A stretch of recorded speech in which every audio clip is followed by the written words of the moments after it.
The Middle East market is growing, and the most is coming from the vision of the local governments here in the Middle East region. The strategy is to be based in a country like UAE into the region, which is seen not only as a very important local hub but also as a regional hub.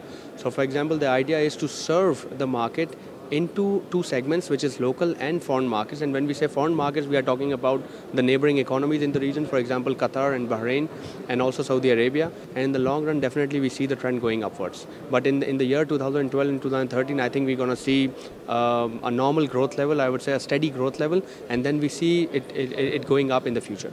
We are coming here because we see Abu Dhabi as a destination where we have Adviya, we have also local business and industry, we have a lot of contractors who are based in Abu Dhabi. So I think this exhibition, Water and Power, caters to the needs of these customers. And this was very obvious for us as a local player, as a local industry based in Abu Dhabi. We had to participate in this exhibition to show our presence. And I think this is why we are here. The visitors were not really only from Abu Dhabi, but we also had visitors from Qatar, we also had visitors from Kuwait, we also had visitors from Iraq and Libya. So this was, I think, fulfilling what we expected to come here.